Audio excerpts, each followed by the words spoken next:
अक्सर जब बच्चे मुझसे मिलते हैं तो वो ये बोलते हैं कि मैम जैसे ही मैं पढ़ने बैठती हूँ वैसे ही मुझे अचानक से ये डर आ जाता है कि अगर मेरा सिलेक्शन नहीं हुआ तो, अगर मैं फेल हो गई तो, और उसके बाद मेरा पूरा दिन वेस्ट हो जाता है क्योंकि मैं इसी के बारे में सोचने लगती हूँ। इसको हम बोलते हैं इंट्रूसिव नेगेटिव थिंकिंग, जिसको सरल भाषा में ओवर थिंकिंग भी कहते हैं आप लोग। अक्सर क्या होता है कि जैसे ही एक ख्याल आया वैसे ही हम दिमाग में एक ख्याल से दूसरे ख्याल, दूसरे ख्याल से तीसरे ख्याल और वर्स्ट केस सिनेरियो पे पहुंच जाते हैं, जिससे हमारी ब्रेन का रैम पूरा फुल हो जाता है और हम बिल्कुल भी फोकस नहीं कर पाते। तो इसका सोल्यूशन मैं आपको आज बताऊंगी। आपको करना क्या है, आपको और ज्यादा सोचना है, पर उस टाइम पे नहीं, एक फिक्स्ड टाइम शेड्यूल करके। इस टाइम को हम बोलेंगे वरी टाइम। ये सिर्फ एक 10 मिनट का टाइम होना चाहिए। फॉर एग्जाम्पल शाम के 5 बजे से 5:10 तक का टाइम, या अगर आप सुबह सोचना चाहते हैं तो सुबह 11 बजे से 11:10 तक का टाइम। अब करना क्या है कि जब भी आप पढ़ने बैठ रहे हैं या आप क्लास में हैं या आप कुछ और भी काम कर रहे हैं और अचानक से ऐसे ख्याल आपके दिमाग में आते हैं, तो आपको आंख बंद करके इमेजिन करना है कि एक रेड लाइट है जो आपको बोल रही है स्टॉप। फिर आप अपने दिमाग में को बोलोगे कि अभी नहीं,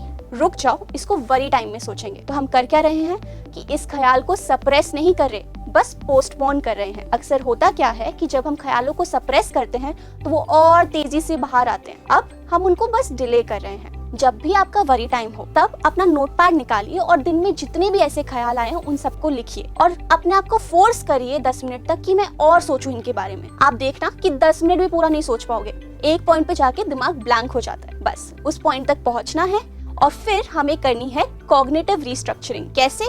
अपने इन ख्यालों को चैलेंज करके। चलिए एक एग्जांपल लेते हैं। आपके दिमाग में आ रहा है अगर मैं फेल हो गई तो आपको इस थॉट को चैलेंज करना है। अपने आप से क्वेश्चन पूछिए। पहला, मेरे पास क्या प्रूफ है कि मैं फेल हो जाऊंगी? क्या आपके पास ऐसा प्रूफ है कि आप फेल हो जाएंगे? हो सकता है कि ये आपको लग रहा हो क्योंकि आपने अब तक अपना सिलेबस कंप्लीट नहीं किया है, या आपको ऐसा लग रहा है कि मैं इनफ मेहनत नहीं कर रही। दूसरा क्वेश्चन, मैं प्रेजेंट में ऐसा क्या कर रही हूँ जिससे मैं इस थॉट को ओवरकम कर सकूं? And third and most important question, अगर वर्स्ट केस सिनेरियो ट्रू हो भी गया तो मेरा नेक्स्ट ऑप्शन क्या है? जब आप इन थॉट्स को ऐसे चैलेंज करते हैं तो काफी सारे थॉट्स तो फर्स्ट क्वेश्चन में ही चले जाएंगे क्योंकि आपको कोई प्रूफ ही नहीं मिलेगा इन थॉट्स को ट्रू बनाने के लिए। एंड अगर आप सेकेंड या थर्ड क्वेश्चन तक पहुंच भी रहे हैं तो ये भी अच्छी बात है, क्योंकि इन क्वेश्चंस को पूछ के आपको एक्शनेबल सॉल्यूशंस मिलेंगे जिसमें आप सच्ची में ये जान पाएंगे कि मैं अपनी डेली मरा में क्या चेंजेस लाऊं जिससे इन ओवरथिंकिंग को ओवरकम कर सकूं।